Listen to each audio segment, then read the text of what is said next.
41 भारत में किस प्रकार की नागरिकता है? एकल नागरिकता है या दोहरी नागरिकता है? दोस्तों विश्व में बहुत सारे देश हैं जहाँ पे दोहरी नागरिकता पाई जाती है। उसका एक एग्जाम्पल है आपका अमेरिका में दोहरी नागरिकता पाई जाती है, लेकिन भारत में ऐसा नहीं है। भारत में एकल नागरिकता का प्रावधान है।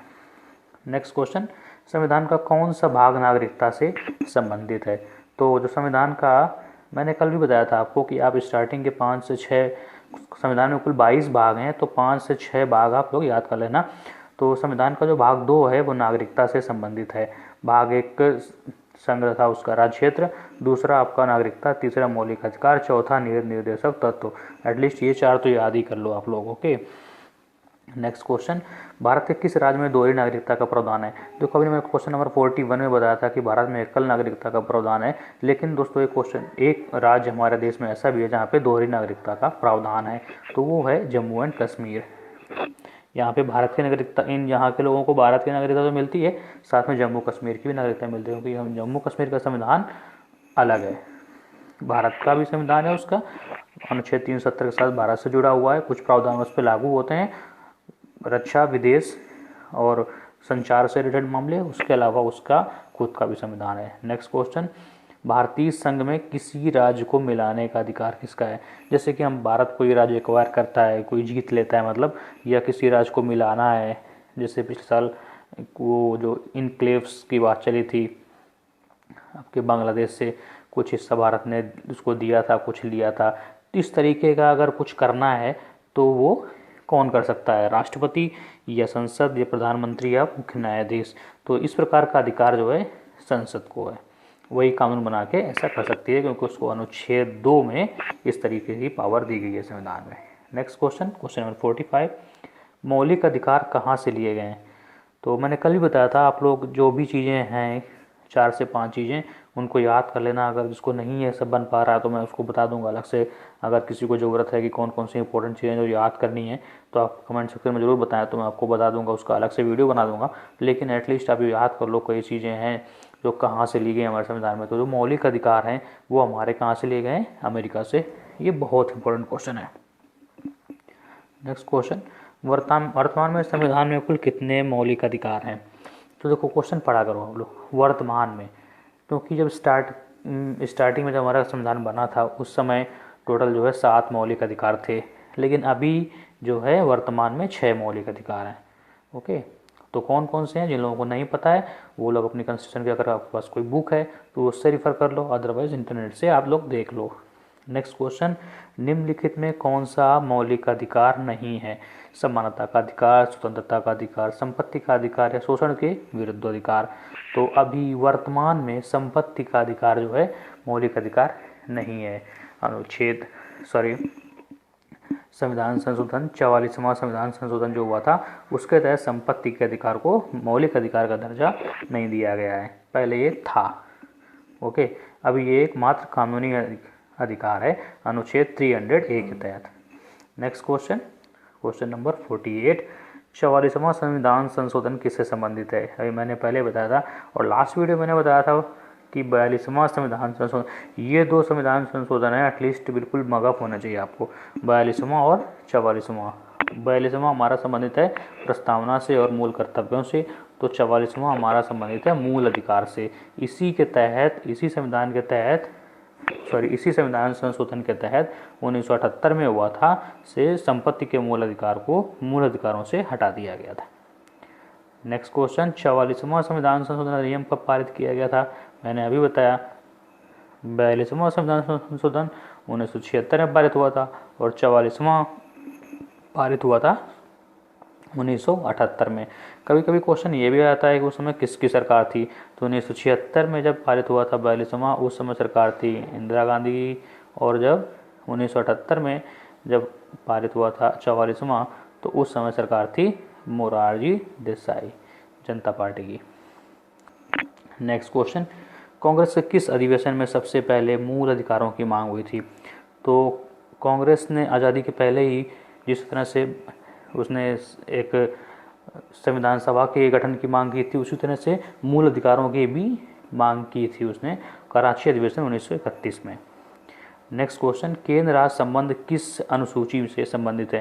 दोस्तों हमारा संविधान जो बना था उस समय टोटल 8 अनुसूचियाँ थी, शेड्यूल जिसको बोलते हैं इंग्लिश में। तो अभी जो वर्तमान में हमारे यहाँ पे कुल 12 अनुसूचियाँ हैं। तो 12 अनुसूचियाँ आपको पता होना चाहिए कि कौन कौन सी अनुसूची किससे संबंधित है, क्योंकि मैंने यहाँ पे देखो एक पूछी है, पता नहीं कौन सी आ जाए। ओके, तो यहाँ पे मैंने पूछी है केंद्र राज्य संबंध किस अनुसूची से संबंधित है, तो उसका आंसर 7वीं है। ओके, अब इससे 8वीं अनुसूची भाषा से संबंधित है। ओके, तो इस तरह से कुछ भी आ सकता है, इसलिए आपके 12 की 12 आपको याद कर लेना। 10वीं और 12वीं बहुत इंपॉर्टेंट है। नेक्स्ट क्वेश्चन, दल बदल अधिनियम, दल बदल संबंधित विरोधी कानून किस अनुसूची से संबंधित है? दोस्तों जो 10वीं अनुसूची है उसमें दल बदल विरोधी नियम का जिक्र किया गया है कि इस तरह से अगर कोई जो है सदस्य संसद का या विधानसभा का या कोई भी मतलब सदस्य जो है इस तरह से कोई इस तरह की कोई मतलब गतिविधि करेगा तो वो उस सदस्यता को ख़त्म कर दिया जाएगा। तो वो 10वीं अनुसूची पे हैं। ओके, नेक्स्ट क्वेश्चन, निम्न में कौन सी भाषा है जो संविधान की 8वीं अनुसूची पे नहीं है?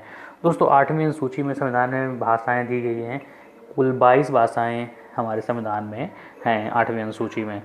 ओके, तो उसमें कौन सी, या क्वेश्चन कह रहा है कि कौन सी भाषा जो नहीं है, तो दोस्तों उसमें अंग्रेजी जो है भाषा, वो संविधान में 22 भाषाओं में अंग्रेजी नहीं है। ओके, नेक्स्ट क्वेश्चन, 8वीं सूची में कुल कितनी भाषाएं हैं? देखो मैंने अभी बताया कुल 22 भाषाएं हैं 8वीं सूची पे, याद रखना। ओके, नेक्स्ट क्वेश्चन, भारतीय संविधान में 9वीं अनुसूची जोड़ी गई थी।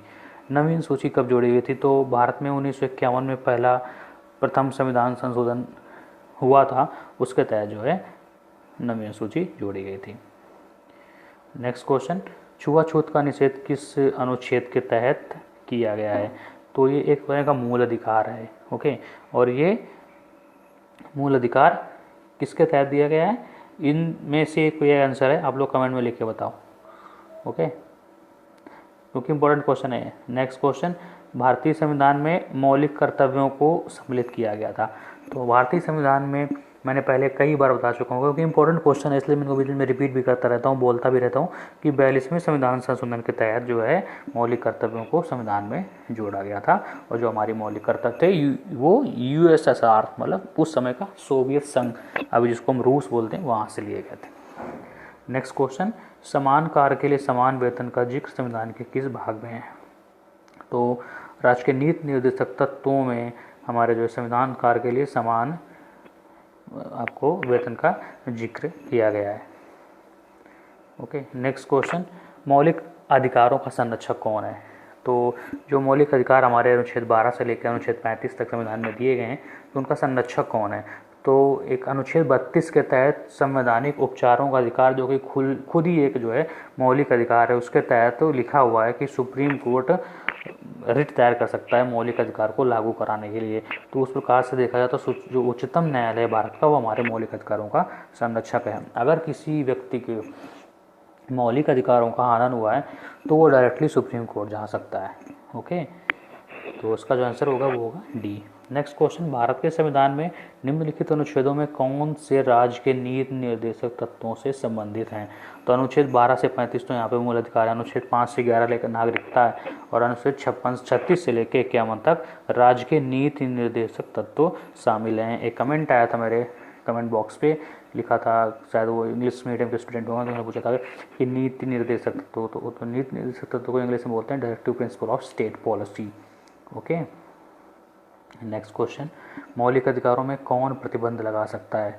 देखो संरक्षक तो इसका सुप्रीम कोर्ट है, तो कोई संरक्षक है तो उसको जो है कोई प्रतिबंध ऐसा तो लगा नहीं सकता। लेकिन देश में अगर इमरजेंसी लागू है, उस समय आपातकाल, तो मैंने बताया कि कुछ मौलिक अधिकारों को छोड़ के बाकी मौलिक अधिकारों को संसद जो है ख़त्म कर सकती है।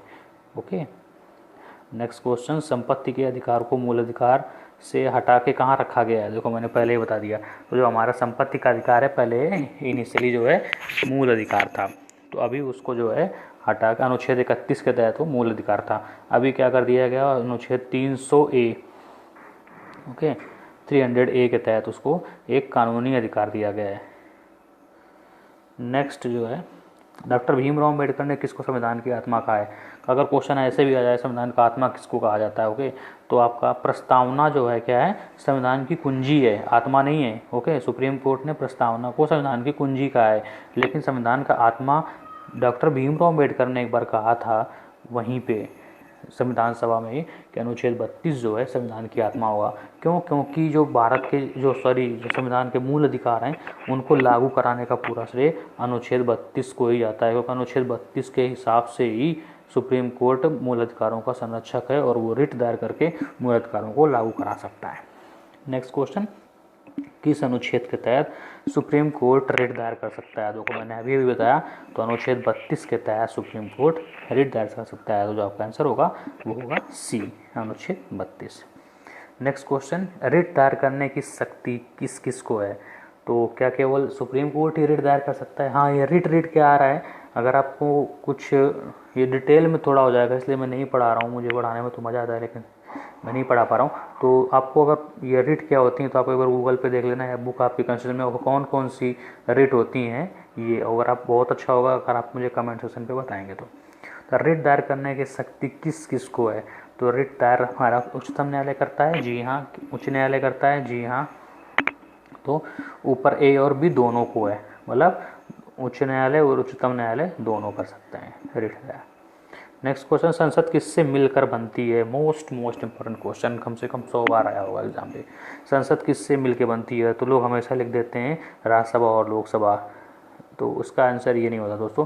संसद में राज्यसभा एक ही होता है, राज्यसभा एक ही लोकसभा होती है, लेकिन संसद का एक और अभिन्न पार्ट होता है जो वो होता है राष्ट्रपति। तो संसद मिल के बनती है हमारी लोकसभा, राज्यसभा और राष्ट्रपति से, क्योंकि जब कोई संसद में कोई बिल मतलब विधेयक रखा जाता है तो वो लोकसभा में जाता है, राज्यसभा में जाता है। अगर राज्यसभा में रखा गया है तो राज्यसभा से पास होकर लोकसभा में आता है, लेकिन तब तक वो लागू नहीं होता जब तक राष्ट्रपति उसमें सिग्नेचर नहीं कर देते।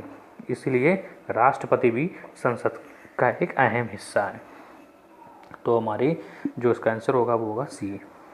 नेक्स्ट क्वेश्चन, भारतीय संघ की कार्यपालिका शक्ति किस में निहित होती है? अनुच्छेद 73 में लिखा हुआ है, 73 में, भारत के राष्ट्रपति भारतीय संघ की जो कार्यपालिका शक्ति होगी वो राष्ट्रपति में निहित होती है।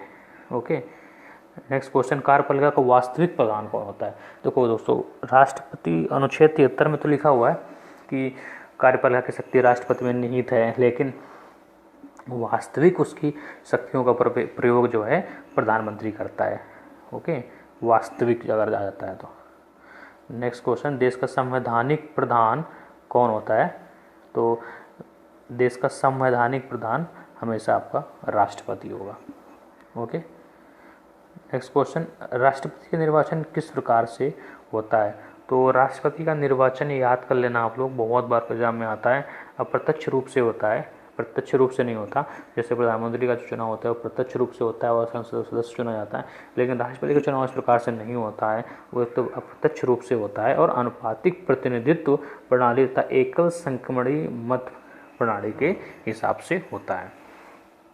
ओके, नेक्स्ट क्वेश्चन, राष्ट्रपति के निर्वाचन में कौन कौन से लोग भाग लेते हैं? तो संसद के दोनों सदनों के निर्वाचित सदस्य, जी हाँ बिल्कुल भाग लेते हैं, मतलब लोकसभा और राज्यसभा के निर्वाचित सदस्य। राज्य विधानसभाओं के निर्वाचित सदस्य, जी हाँ बिल्कुल। केंद्र शासित प्रदेश दिल्ली तथा पांडिचेरी के विधानसभाओं के निर्वाचित सदस्य, बिल्कुल जी हाँ। तो इसका जो आंसर होगा वो होगा आंसर इसका डी लास्ट में, मतलब राज्यसभा, लोकसभा और जितनी विधानसभाएं हैं देश में सबके निर्वाचित सदस्य लेते हैं। निर्वाचित सदस्य क्यों यहाँ पे है ये याद रखना, ये बहुत इंपॉर्टेंट पॉइंट है निर्वाचित, क्योंकि संसद में 2 मनोनीत सदस्य भी हो सकते हैं, एंग्लो इंडियन। ओके, और विधानसभाओं में तो होते ही, विधानसभाओं में 1 एंग्लो इंडियन हो सकता है, और जो राज्यसभा होती है, राज्यसभा में 12 जो है सदस्य जो है मनोनीत किए जाते हैं राष्ट्रपति के द्वारा, तो वो लोग राष्ट्रपति चुनाव भाग नहीं लेते हैं। ओके, लेकिन राष्ट्रपति को हटाने की प्रक्रिया जो होती है महाभियोग, उसमें वो भाग लेते हैं। नेक्स्ट क्वेश्चन, एक ही व्यक्ति मतलब कितनी बार राष्ट्रपति बन सकता है भारत में? तो इसका जो आंसर होगा, अमेरिका में क्या होता है कि एक व्यक्ति 2 बार से ज़्यादा तीसरी बार राष्ट्रपति नहीं बन सकता है, लेकिन भारत में संविधान में कहीं ऐसा नहीं लिखा हुआ है कि, तो इसका जो आंसर होगा चाहे कितनी बार भी कोई व्यक्ति यहाँ पे राष्ट्रपति बन सकता है। नेक्स्ट क्वेश्चन, राष्ट्रपति के पद के लिए न्यूनतम कितनी आयु निर्धारित है? तो राष्ट्रपति के योग्यताओं से संबंधित एक अनुच्छेद है, अनुच्छेद 58। अनुच्छेद 58 में लिखा हुआ है कि राष्ट्रपति बनने वाले व्यक्ति की न्यूनतम आयु 35 साल से कम नहीं होनी चाहिए। ओके। नेक्स्ट क्वेश्चन, राष्ट्रपति के पद के लिए अधिकतम कितनी आयु निर्धारित है? दोस्तों ये नंबर्स जो यहाँ पर थोड़े से गलत हो गए हैं, जो क्वेश्चन नंबर्स लिखे हुए हैं, तो इसको थोड़ा माफ़ करना मुझे। राष्ट्रपति के पद के लिए अधिकतम कितनी आयु निर्धारित है? तो दोस्तों अनुच्छेद 58 पे न्यूनतम आयु का तो जिक्र किया गया है कि 35 साल से कम होनी चाहिए, लेकिन उसमें अधिकतम आयु का जिक्र नहीं किया गया है। ओके, तो उसमें कितनी भी हो सकती है, 100 साल, 200 साल, कितने भी हो। ओके। नेक्स्ट क्वेश्चन, निम्न में कौन से राष्ट्रपति के चुनाव में भाग नहीं लेते हैं? भाग नहीं लेते हैं, पहले आप क्वेश्चन ढंग से पढ़ना। पहले क्वेश्चन इस तरह का आया था, भाग लेते हैं, लेकिन इसके बाद भाग नहीं लेते हैं। तो आपका है संसद के मनोनीत सदस्य, जी हाँ, ये भाग नहीं लेते हैं। विधान परिषद के सदस्य, ये भी नहीं लेते हैं। पंचायतों एवं नगर पालिकाओं के सदस्य, ये भी नहीं लेते हैं। तो नेक्स्ट आपका आंसर क्या होगा? उपरोक्त सभी।